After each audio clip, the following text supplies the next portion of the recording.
Bueno, pues estoy ahora con ustedes gracias a la invitación de la doctora Janet Dovilla. Muchas gracias, doctora, por esta invitación y gracias a ustedes por la disposición de llegar tan temprano, ¿no? Para algunos esto es de madrugada y ya casi ya jueves, después del jueves, pues ya es bastante mucho de madrugada. Y bueno, quiero comentarles que el tema no tiene que ver con la fisiología, ni con la patología, ni vamos a ver algo relacionado, un tema en el que entre en juego todos los mecanismos del cuerpo. No. Vamos a ver algo un poquito más aburrido. Entonces, bueno, la disciplina de la infectología en los hospitales o la epidemiología para prevenir las infecciones surge desde hace muchos años, incluso el siglo pasado con Semmelweis y con Florencia Nightingale, en donde ellas mostraron los dos en diferentes momentos, con diferentes estudios, que nosotros éramos transmisores de infecciones. Y bueno, Florencia fue bien acogida por sus colaboradores, que eran mujeres enfermeras, pero Samuel no. Samuel incluso perdió casi la cédula por osar decir que el médico y los practicantes, ya sea de la medicina o de la enfermería, eran los causantes de este problema. Y le costó, murió en la pobreza. Y lamentablemente la actitud de sus compañeros es la actitud de muchos médicos hoy, el día de hoy, 21 de noviembre. No están conscientes de la importancia que juega el servidor de salud como transmisor de infecciones intrahospitalarias. Y bueno, ahora la disciplina del trabajador de salud es muy vasta. Hay nutriólogos, técnicos en rayos X, los químicos que toman los laboratorios, los técnicos y los licenciados en rehabilitación que tocan a los pacientes, enfermeras de diversas disciplinas, ya sea la enfermera de cuidado de estomas, la enfermera de cuidado de líneas vasculares, la enfermera operativa, la enfermera técnica que solo va a hacer cuestiones como cambiar camas, llevar cómodos, quitar cómodos. Las disciplinas de atención del trabajador en atención a la salud son muy vastas y tenemos esa suerte, ya no nada más es el médico el responsable y la enfermera, sino todas las disciplinas como transmisores de las infecciones. Somos los vectores más poderosos en todo lo que es control de infecciones. Esto sucedió, les digo, lo de Samuel Semmelweis, hace siglo y medio, y actualmente seguimos igual, pero se empezó a practicar la epidemiología hospitalaria o la infectología hospitalaria más o menos entre los 50, o sea, hace 60 años, en el siglo pasado. En los 70 ya había cobrado mucha fuerza en todo el mundo, y a finales de los 70 e inicios de los 80 México decide adoptar estas prácticas hace 40 años.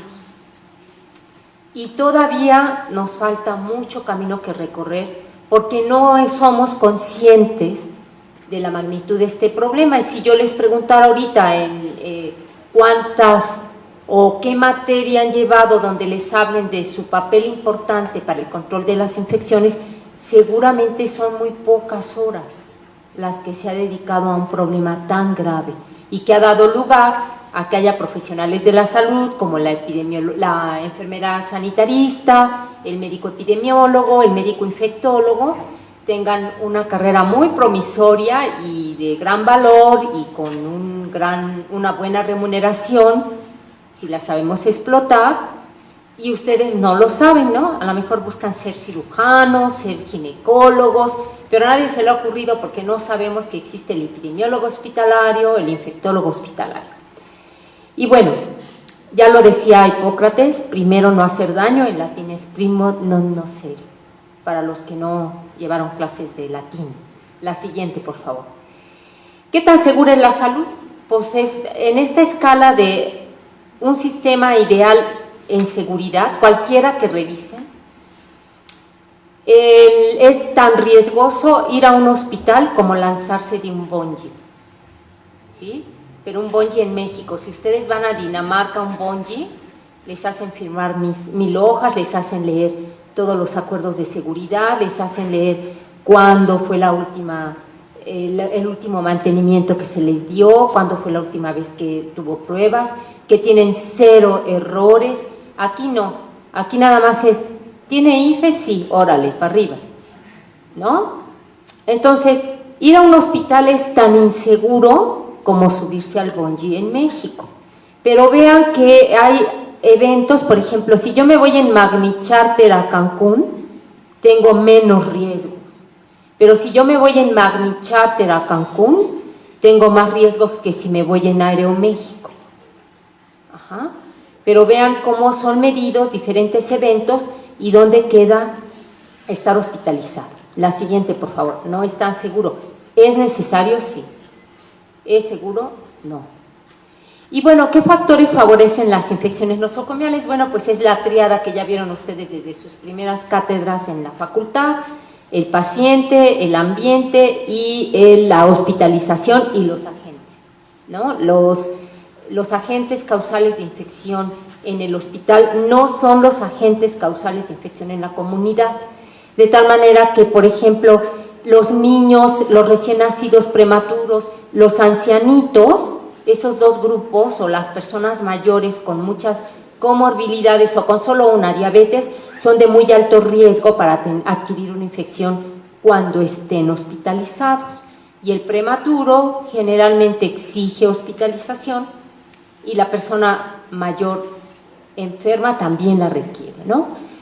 El hospital, pues fíjense que me he llevado grandes sorpresas. Donde nosotros laboramos se vigila a diario la calidad del agua, pero hay hospitales en esta ciudad que ni siquiera sabían que había que vigilar la cloración por turno y la dureza. Es decir, cuántas partículas de iones no solubles tengo en el agua, porque eso va a inactivar el cloro, y resulta que la ciudad de Puebla es una de las ciudades que más partículas tiene en su agua por los cimientos que tiene de sales de calcio, ¿no? Luego, bueno, pues, y además hay que hacer cultivo semanal del agua potable, cosa que por supuesto nadie hace. Vigilar los niveles y la dureza es un procedimiento muy sencillo y baratísimo.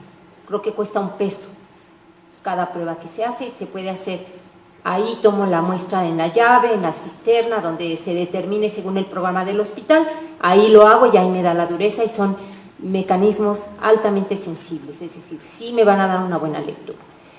Los antisépticos y desinfectantes que usamos y los sistemas de desinfección o esterilización, esto incluye todo lo que es limpieza, limpieza y desinfección, no nada más del equipo médico, sino también de superficies, habitaciones, cómodos, sanitarios, etcétera. Entonces, es una vigilancia, es un factor del hospital que si no lo hago, me va a generar infecciones intrahospitalarias.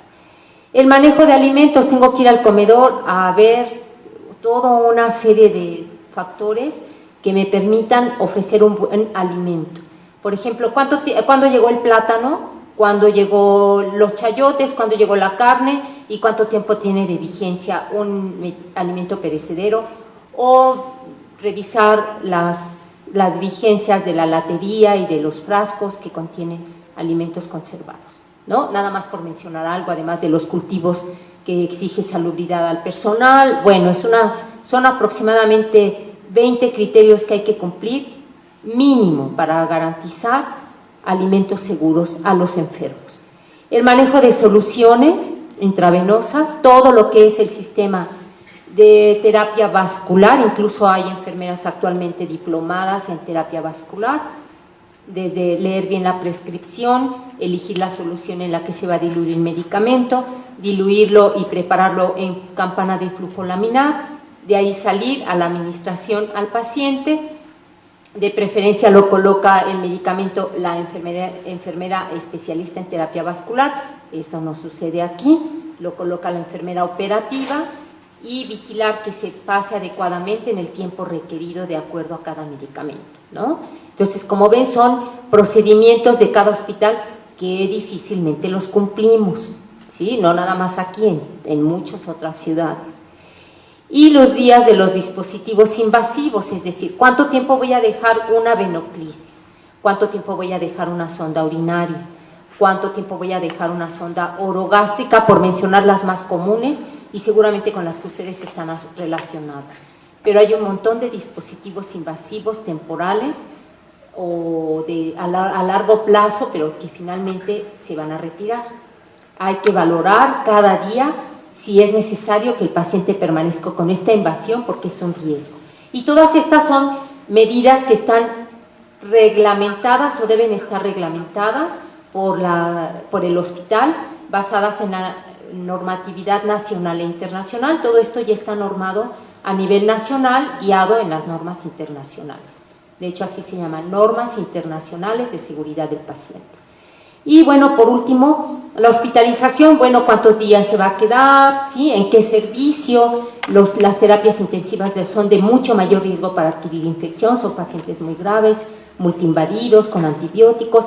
¿Qué dispositivos invasivos va a tener el paciente? Si tiene antibióticos, si tiene antiácidos, bueno, y si ha sido sometido a algún procedimiento invasivo. La siguiente, por favor. Como ven, es un tema muy vasto y es motivo, les decía, de la especialidad por 3 años, ya sea de epidemiología o infectología. Bueno, preguntaría yo, ¿y qué es una infección hospitalaria?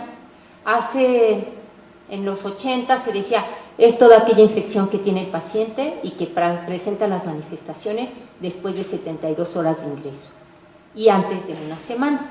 Pero ahora, con el conocimiento, la investigación que se ha logrado en este tipo de infecciones, pues bueno, una infección es contraída por un paciente en el hospital donde es tratado por una razón distinta a esa infección, o sea que la infección se presenta como algo agregado a su patología de base. A lo mejor entró por neumonía, pero hace en forma secundaria por la venoclisis una flebitis. Eso es una infección separada, una flebitis infecciosa, la que desarrollan en los 30 días subsecuentes a una intervención quirúrgica. La infección de herida quirúrgica se empieza a manifestar a los 5 días de la cirugía, y no es que la enfermera no le puso el parche bien, es que el cirujano no lavó bien ni dio la profilaxis si es que la necesitaba, y de aquí a que se incube el agente pasan 5 días. Generalmente las cirugías programadas al segundo o tercer día ya se fueron y el paciente empieza ya en casa con los datos de infección, fiebre, dolor en el sitio de la herida, enrojecimiento. Entonces, eso puede presentarse hasta 30, la herida, hasta 30 días después. O que si el paciente en esta cirugía tuvo algún dispositivo, ya van a relacionarse, si no es que no lo han hecho, los pacientes de oncología con un catéter de larga estancia, un puerto, lo conocemos en el ámbito de la práctica médica como un puerto o un porto, tiene un puerto, ya sabemos que se refiere a un catéter con un puerto, hasta un año después, si tengo un sistema de derivación ventrículo peritoneal, hasta un año después, si tiene una prótesis valvular cardíaca, hasta un año después, y así una prótesis de cadera hasta un año después. Y dicen los ortopedistas que presumen ser muy buenos que no hay reacción al titanio, que el paciente que tiene un problema inflamatorio por una prótesis es infección y se puede presentar hasta un año después de haberla colocado, porque son agentes bacterianos de muy lento crecimiento. La siguiente, por favor.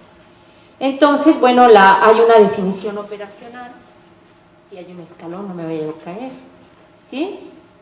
Que es esta, y bueno, Pero si vamos a la norma, dicen, perdón, es que desde aquí no veo todo, está doblada la pantalla, pero dice que los neonatos, que pueden tener una infección por cuando pasan por el canal del parto por una infección no detectada por el ginecólogo. Y el ginecólogo es de los que menos piensa en infecciones, cuando la madre está embarazada, la mujer está embarazada, ¿no? Por ejemplo, entonces, ¿por qué? Pues porque fue un descuido médico. Si la mujer no fue estudiada para infección y yo programo o ella quiere parto, tengo que estar seguro que el canal del parto está limpio para cuando nazca el hijo. Otro concepto que tiene la norma es, se desarrollan en 30 días subsecuentes a una intervención quirúrgica, que ya lo vimos. Entonces el cirujano, cuando tiene 10 días el paciente y le mana pus por la herida, dice, esa no es mía, esa fue en su casa. No, señores, esa fue en el evento quirúrgico, cuando incidió la piel. ¿Sí? Hay muchos estudios, 10,000 serían pocos mencionarles que hay que demuestran esto, y estudios de 1930. El médico poblano tiene que ser vanguardista, le falta eso, tenemos que ser vanguardistas, ya nos apura ser, ¿sí? Ocurren en el año subsecuente a lo que yo les decía, son normas hechas en evidencia científica internacional y nacional. La siguiente, por favor. La siguiente pregunta sería, ¿cuál es la infección más frecuente? Híjola, ¿no? Dicen, bueno, yo no sabía que había infecciones hospitalarias. Hay muchas, hay todo lo que se puedan imaginar. Pero hay 4 que nos dan mucho problema y son la gran mayoría de ellas. Y dice aquí, la de herida quirúrgica, la neumonía asociada a ventilación mecánica, las líneas vasculares, los catéteres y las venoclisis dan la infección más peligrosa de todas, la bacteremia. Y yo me pregunto, ¿y les han hablado de bacteremia en sus clases de infectología, de cardiovascular? No lo sé, pero cuando llegan a la residencia los alumnos de la UAP y de todas otras universidades, pero ustedes son de la UAP, les digo, oigan, ¿y la bacteremia? ¿Y qué es eso, doctora? ¿Ya se les olvidó? Entonces, la bacteremia es una infección relacionada a línea vascular, es peligrosísima porque me puede matar al paciente, no más con tener la bacteremia. Infecciones de vías urinarias, puede ser sin sonda, pero la mayoría son por sonda urinaria. Y les decía la bacteremia. La siguiente, por favor. ¿Cuál será? Pues miren, esto es en un hospital de Puebla, ¿sí? En ninguno de los, hemos tenido acceso a información de muchos hospitales porque tenemos la fortuna de que nos platican los problemas que están viviendo con infecciones nosocomiales. Sí quiero aclarar que este no es el Betania, es un hospital muy grande, es de asistencia pública, y vean, la IBU es la más frecuente, la neumonía sea o no asociada a ventilador, y creo que aquí es la infección de línea vascular.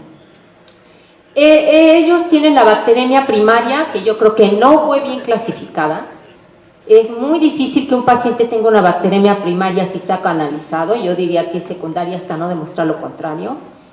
Y la otra es la IBU sin sonda, creo, ¿verdad? Muchas gracias. Y vean cómo un buen porcentaje de ellas, aunque fueran el 10%, pero son prevenibles y podemos trabajar sobre eso, ¿sí? Y con cultivo positivo, esto nos hace pensar que hay subreporte porque no hay cultivo positivo, porque generalmente si tomamos 100 infecciones infecciosas que están teniendo bacteremia, voy a recuperar el agente, eso ya está bien estudiado en el 25% de los casos. Entonces aquí me faltan casos que no son detectables. Y esto se llama subreporte. La siguiente, por favor. ¿Y cuáles son los mecanismos de transmisión de estas infecciones nosocomiales que estoy conociendo o que me estoy enterándome que hay muchas? Son los mismos mecanismos que si yo tengo un problema infeccioso en la comunidad, por contacto que puede ser directo o indirecto, gotas, aire, todas. ¿Cuál de ellas? La siguiente, por favor. Pues todas, ¿verdad? El contacto directo necesito haber tocado a la persona, de como sea, ¿sí? Pero necesito haber tocado a la persona.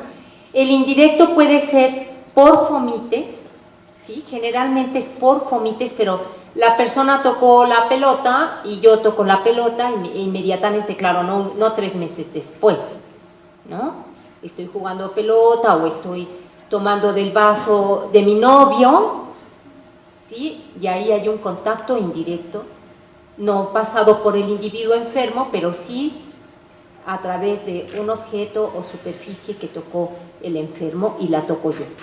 Por gotitas, ¿sí? Eso, aquí está. Ese es un tipo de contacto indirecto, pero lo marcan muy bien los expertos porque hay enfermedades que son transmitidas preferentemente por gotitas mayores de 5 micras, ¿sí? Todos estos mecanismos se llaman por contacto. Ahora vienen por vía aérea, hay enfermedades, hay virus o bacterias que flotan en el aire, o puede ser por un vehículo endovenoso, que es terapia vascular, o por vectores. La siguiente, por favor. También por vectores, sobre todo en zonas donde hay enfermedades por vectores y no tenemos un buen control de la fauna nociva dentro del hospital, donde hay dengue, por ejemplo. ¿Sí? Los mosquitos que se dan en el interior del hospital no están libres de tener dengue y transmitirlo a los enfermos que están por otro motivo. ¿Y cómo se transmiten? Solo algunos virus y bacterias son capaces de mantenerse en el aire flotando. Es decir, yo aquí platico y al término de mi plática veo que tengo ronchas que parecen varicela, me quito, viene la doctora Tobilla, no le ha dado varicela, y aquí está flotando el virus, no se cae. Lo inhala y le da varicela también a ella 10 días después, ¿no? ¿Cuáles son ejemplos? Solo ejemplos, hay muchos. Sarampión, varicela son virus, micobacterias, tuberculosis, por eso es tan contagiosa, porque se mantiene flotando. Si alguien tiene aquí TB, por favor no nos tosa. Ajá. Aspergillus, también flota en el aire y es un hongote, pero tienen ese privilegio. El peso de la mayoría de las bacterias y su necesidad de humedad, la humedad las hace más pesadas. También los hongos permite que caigan fácilmente a las superficies. Yo ahorita traigo neumococo, hablo y va declinando. O sea, hablo, disparo unos centímetros y va declinando y se cae. ¿Sí? Entonces, ese no es problema, a menos que esté muy próximo a la persona que lo va a contraer. 1 metro, menos de 1 metro es la distancia, incluso por eso las camas de hospital se pide como mínima distancia entre ambas camas 2 metros o 1,5 metros para que los pacientes de cama a cama tengan 2 metros y no se transmitan por lo menos estas, por esa vía, porque estas flotan hasta 30 metros, ¿sí? Van flotando, vienen las corrientes, se los llevan. Por eso a veces no sabemos quién nos contagió el sarampión. Bueno, eso ya pasó hace muchos años, qué bueno que no tenemos sarampión. Varicela, ¿quién nos lo contagió? ¿Quién nos contagió tuberculosis? La siguiente, por favor. ¿Cuánto vive el microorganismo una vez que yo lo adquiero? Buena pregunta, ¿verdad? Han estudiado hasta cuánto tiempo tarda en adherirse la bacteria del piso a un objeto que se me cae, por aquello de ya lo besó el diablo. 10 segundos. Si su torta se les cae y cuentan 1, 2, 3, 4, 5, 6, 7, 8, 9, 10 y la recogieron antes, no lleva bacterias del piso, se la pueden comer. ¿Sí? Ok, entonces, ¿cuánto viven? Dice aquí, la supervivencia de estos en la piel de las manos no existe. Esa no es. No se animen, solo. En general, la supervivencia de estos en la piel de las manos es muy corta. No, tampoco. Entre 2 a 10 minutos, tampoco. Entre 2 y 60 minutos, tampoco. La siguiente, por favor. Nomás para que nos demos una idea. El cabello por centímetro cuadrado, que es como el tamaño de su uña para las chicas del índice, tiene 1 millón de unidades formadoras de colonia de bacterias. O sea, cuando le hagan piojito, acuérdense de lavarse las manos. ¿Sí? La axilita, el alón, dice el pueblo, 40,000 unidades formadoras de colonias en esa superficie, no estoy hablando de toda la piel, sino en esa superficie, y además es la que les da el olorcito. Así que a veces hay que usar algunas cositas extras para quitar ese olorcito. En el abdomen, si los cirujanos con que lavaran bien ya la harían rete bien. Es de los que menos tiene, 10,000 unidades formadoras de colonias por centímetro cuadrado. El antebrazo también tiene pocas, ¿sí? Y la superficie de las manos del personal de salud, que eso los incluye a ustedes cuando van a sus prácticas como estudiantes, vean la cantidad de bacterias que tiene, nada más está por debajo de la piel cabelluda, de 390,000 a 4,600,000 unidades formadoras de colonias. Y nomás para decirles un comentario, no se me duerman tanto. Un día en la vigilancia epidemiológica en el hospital donde llevo más tiempo, que es el Hospital del Niño Poblano, la interna entra al baño, la enfermera, que ya sabía que no se lavaba las manos, estaba afuera esperándola, entra al baño, se sale y no se lava las manos. Y le dice, doctora, fue al baño y no se lavó las manos. Dice, me las lavé adentro. Y le dice, ¿quiere entrar por favor al baño y fijarse que adentro no hay lavamanos? ¿O se las lavó en la taza? ¿No? Entonces hay que volvérselas a lavar. Digo, si es que no conocía el lavamanos. Entonces la interna se mostró bastante molesta, pero pues había caído en el pecado. La siguiente, por favor. Hablando de cuánto duran las bacterias, ¿verdad? El estafilococo dorado lo tenemos en fosas nasales. Por favor, acuérdense. Acababa de dar esta clase hace unas 2 semanas cuando una alumna de infectología de la carrera de medicina me habla y me dice, doctora, mi mamá tiene estafilococo dorado en la faringe. Le doy vancomicina, le digo, revisa la clase, por favor. Somos portadores sanos y el personal de salud con más razón, porque estamos expuestos a ellos, ¿sí? Vean, en el periné hay un montón, en la axila y en la zona interdigital de los pies, o sea, aquí. Estas son zonas muy contaminadas tanto en el pie como en la mano, ¿sí? Por eso la técnica de higiene de manos incluye, tállele así. La siguiente, por favor. Perdón, Acinetobacter, que nos da mucha guerra, espero nunca, no, sí lo van a ver, ténganle temor. No es invasivo, pero es resistente a todo. Una vez que entra, no lo podemos quitar fácilmente. Ese es su mecanismo de defensa.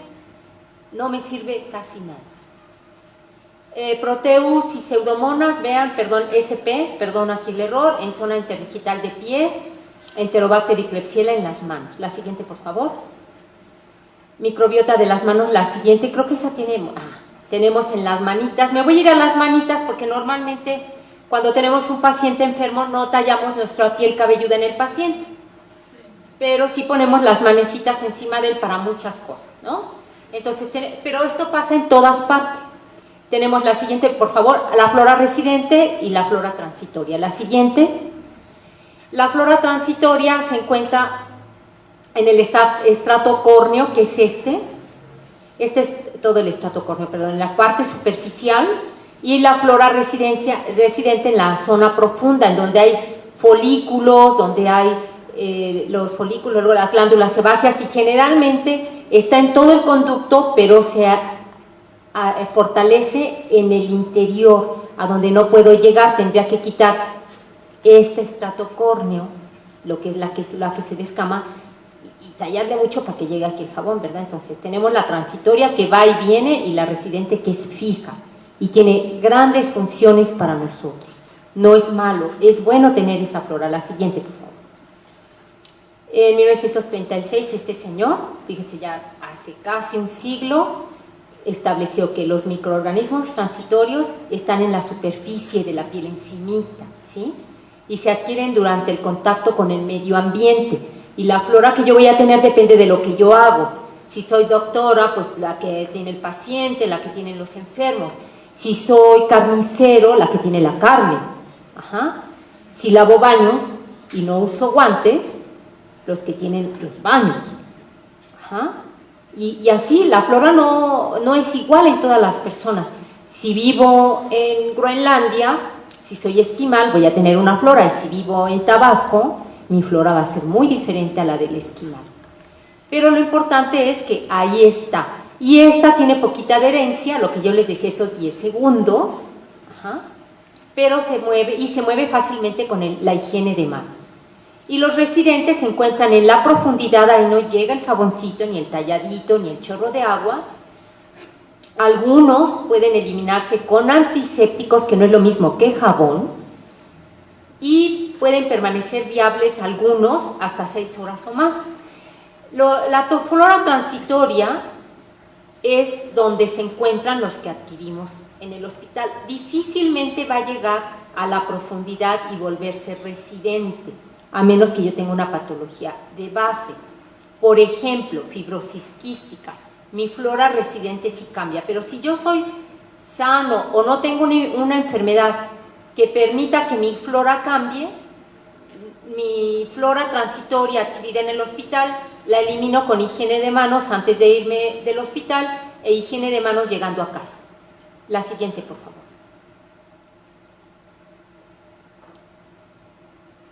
Y bueno, Escherichia coli, Klebsiella, Sinovac, ya para repetir, Salmonella y Pseudomonas también son parte de la flora transitoria. Ajá. Cuando yo me como una torta en la calle y a los 7 días tengo fiebre tifoidea, la señora de la torta fue al baño y no se lavó sus manos. ¿Sí? Okay. La microbiota residente está formada principalmente por estafilococos coagulasa negativos, son como 30, para mencionar el epidermidis, el hominis, el salivarus, el sanguíneo, el Wagneris, hay muchos. El estafilococo dorado con menos frecuencia, ajá. El piógenes, Streptococcus piógenes o del grupo A del Ansel, es el mismo, nada más cambia de nombre. Y estos Corynebacterium, ¿sí? Clostridium y Lactobacillus. Todos ellos tienen su utilidad en nuestra piel. La siguiente, por favor. Y bueno, así. Claro, acuérdense que son 10 segundos, para que haya adherencia de la bacteria. Pero con el novio, pues les dura más, y la novia dura más tiempo. La siguiente, por favor. ¿Cuál de las siguientes acciones evitará la transmisión? Porque, bueno, me interesa que todos nos protejamos, pero vuelvo a insistir, no frotamos la cabecita en la herida quirúrgica, no frotamos la axilita en el pie del paciente, sino son nuestras manos las que hacen todos los procedimientos. Entonces, ¿qué voy a hacer para quitar esta flora? Higiene de manos en los 5 momentos, uso de guantes después de la higiene de manos, si voy a realizar un procedimiento invasivo. Higiene de manos con agua y jabón, higiene de manos con soluciones alcoholadas. La siguiente. Muchos estudios, muchos han mostrado que el 70% de las infecciones ocurren por falta de lavado. Y en el mejorcito de los casos, por una técnica inadecuada, ¿no? Van y le hacen así, así.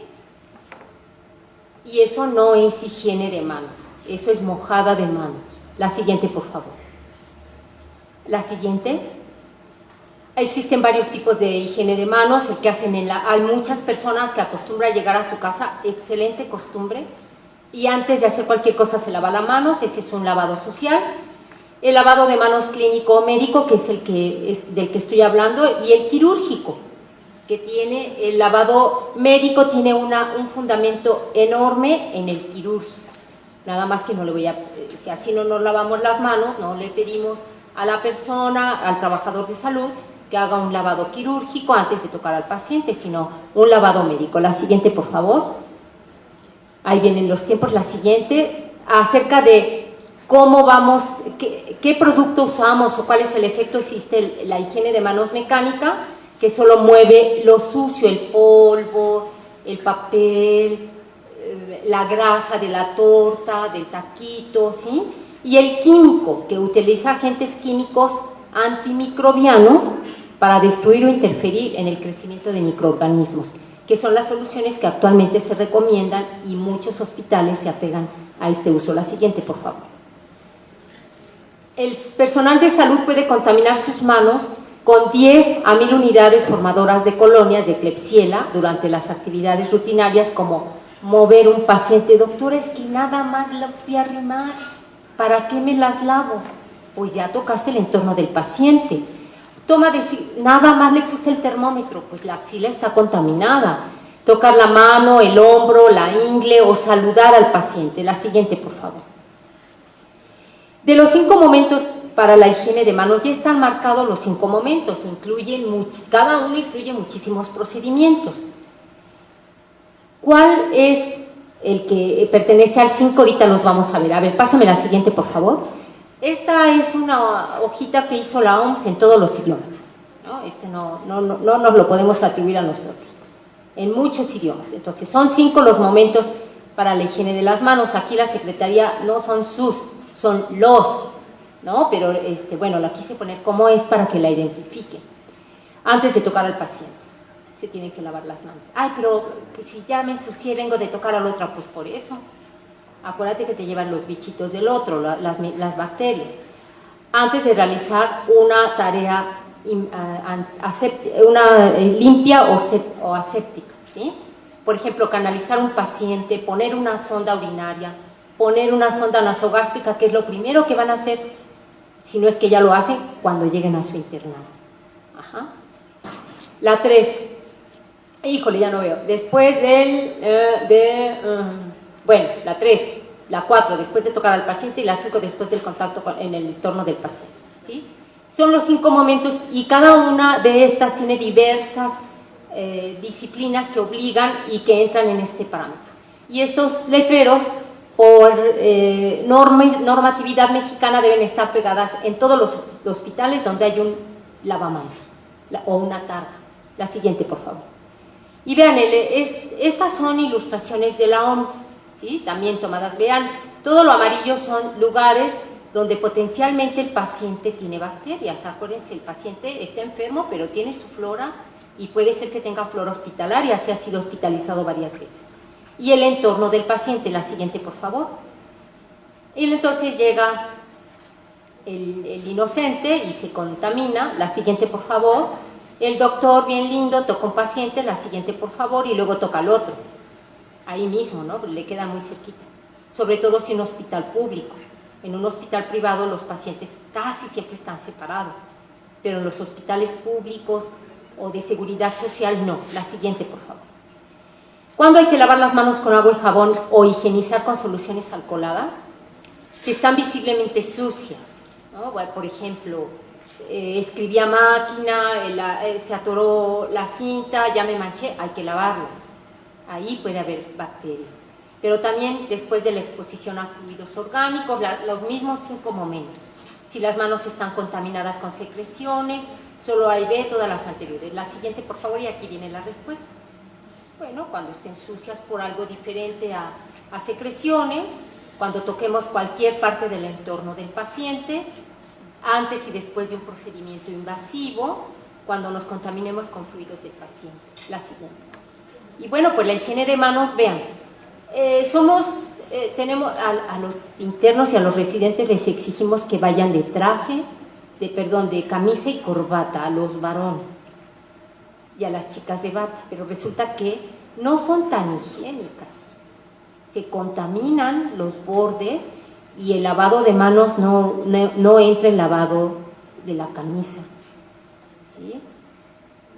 La higiene de manos. La siguiente, por favor. Vean, entonces, ¿cómo se las lava? Pues se las lava de aquí para acá, ¿no? Entonces, dentro de la técnica se describe quitar anillos, relojes y pulseras y arremangarse la camisa o la bata. La siguiente, por favor. Y pues al saludar, somos muy dados, sobre todo en la medicina privada, a veces en la medicina institucional pública, nos olvidamos de que la persona, el paciente es una persona, pero generalmente esta práctica en la medicina privada no se pierde, hasta si es niño, bebé, acercamos y tocamos al paciente, lo saludamos y ahí ya estamos contaminando nuestras manos. La siguiente, por favor. ¿Qué otras medidas tenemos? Las medidas de prevención para el control de infecciones realmente son muy pocas y si las practicáramos, por lo menos la higiene de manos, reduciríamos muchas estas infecciones. Pero como no todo se transmite por contacto, ya vimos, pues hay otras medidas de protección, ¿verdad? La siguiente, por favor, para que veamos. La higiene de manos está incluida en las llamadas precauciones por vía de transmisión. Es una de las precauciones. Es la de más peso, como que dé resultados beneficiosos, y una de las más baratas. Es muy barata realmente, aunque sí necesito tener todo un sistema de agua segura y todo un sistema de antisépticos seguros. Eso lo encarece ya un poco, pero bueno.